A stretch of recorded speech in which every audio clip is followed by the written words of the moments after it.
Hello and welcome inside Desert Financial Arena for another edition of the Devil Source Postgame Show presented by Jones Auto Centers. I'm Jacob Brooks. Alongside me, as always, is our Devil Source Chris Cartman. We're here following ASU's 73-60 win over the Utah Utes. Chris, this moves ASU up to 15-14 on the season, 6-10 in conference play, and beating a team like Utah that's below them in the Big 12 standings. This clinches for ASU not finishing in that very bottom barrel of the conference. This was an important win for ASU to get back on track after a couple rough losses over the past couple of weeks. ASU didn't really have very many turnovers, didn't have very many personal fouls in this game. What did you make of the performance the Sun Devils put on?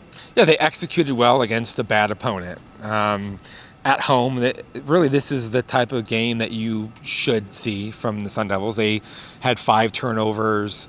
Early on, they gave up a couple of offensive rebounds, but later I think they did a good job with that. They mixed in their 2-3 zone, which had some positive impact when they played at Utah due to their injuries. They're back to an 8-man rotation in this game, but between Mo Odom and Alan Mukeba and others, they've had guys that are playing through injuries, illness, banged up, Bryce Ford and Santiago Truitt and others. So that's ongoing. They've kind of been unlucky with the injuries, illness, but I think that they executed, fairly well. They had 2 big runs, one in each half. The first one kind of put the game to a big margin that ASU had, where I think that Utah scored 3 points in the final almost 8 minutes of the first half. Yeah. And then Utah had a 9-0 run early on in the second half, and ASU responded well to pretty much put the game out of reach, shut the door, and then they didn't have a collapse at the end like they have had in some of these other. They've had a few of those this year. Yes, correct.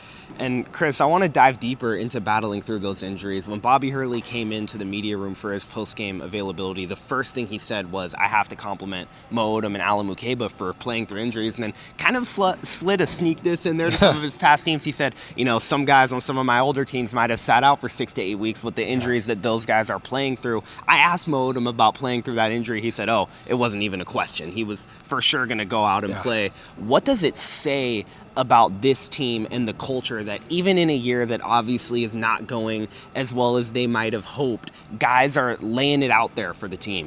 Mo Odom, the Bronx guy, Jersey guy, like you could probably saw off his ankle and he'd like, let's pour some dirt on it and let's see if we can go. Or, he's that type of a mentality. I personally feel like that's something that's been missing in some of Hurley's earlier teams, is having that type of a alpha leader as a point guard, and this team hasn't maximized its potential, but given the injuries and the illness stuff that they've had to overcome, it's a lot, and gelling with the new roster not easy, and they've done better than I think was forecast for them, with external expectations being this would be the worst team in the Big 12. Clearly they're better than Utah, and I think they're better than probably Oklahoma State and maybe 1 or 2 other teams in the Big 12, and it's a very tough conference, so that's nothing to scoff at.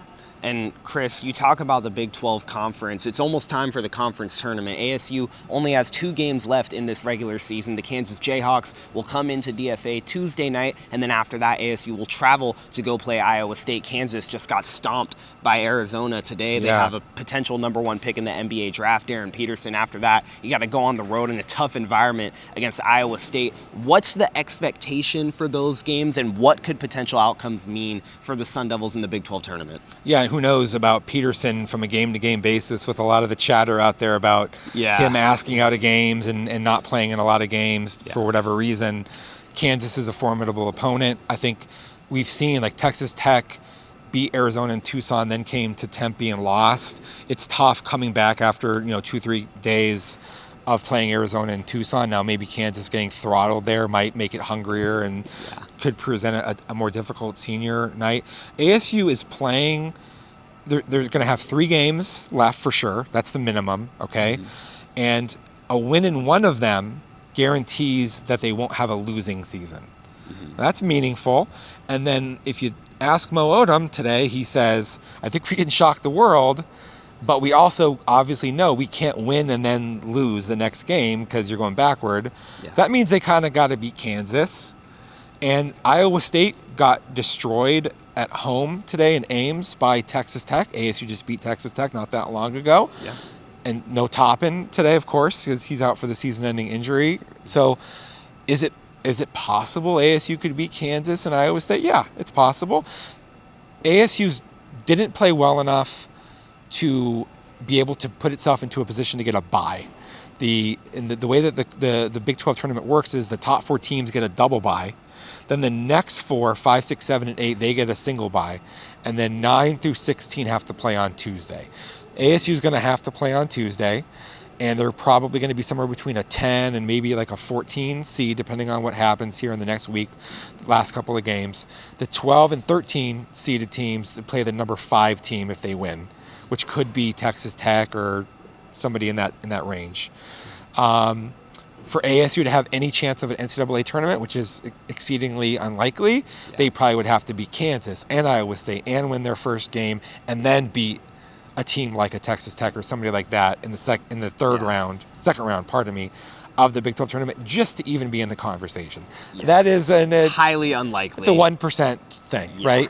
But there is a more plausible pathway for ASU to get into the NIT tournament, which it's not a given the expectations going into the season, a totally rebuilt team, being picked last. That's not like an embarrassing finish by any stretch.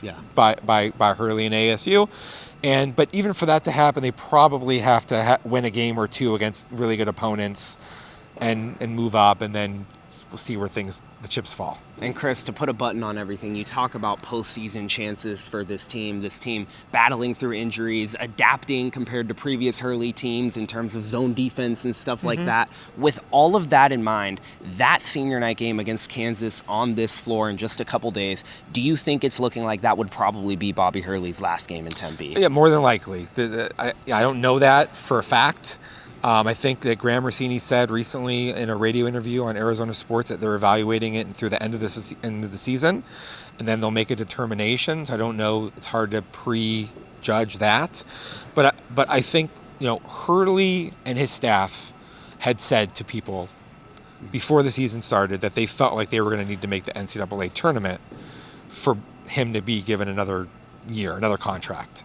So if you just carry that forward, and that they're, we just said, exceptionally unlikely to make the NCAA tournament, if they're not at least in that conversation, it's unlikely that he's going to be back. But that's why you got a couple of big games that are on your schedule. You can, at the very least, try to go out with a big senior day win over Kansas. Try to see what you can do against Iowa State, and maybe use that as ammunition that you should be given another year, given that the expectations were really low. Okay, like maybe you didn't have as much money on this roster as you had in the last year or in the past, and you developed Masamba Diop. Who knows, maybe he might be interested in coming back to play for Bobby Hurley another year.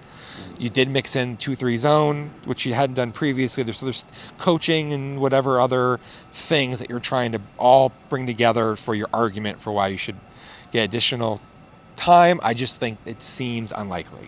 Yeah, well, that'll just about do it for this edition of the Sun Devil Source Postgame Show. Like we said, senior night for ASU with Kansas coming into this arena in only 3 nights, so we'll have coverage for that game as well. To keep up with the rest of our postgame coverage from ASU's win over Utah, make sure to check out sundevilsource.com and all of our Sun Devil Source socials, and we hope you all have a great rest of your day.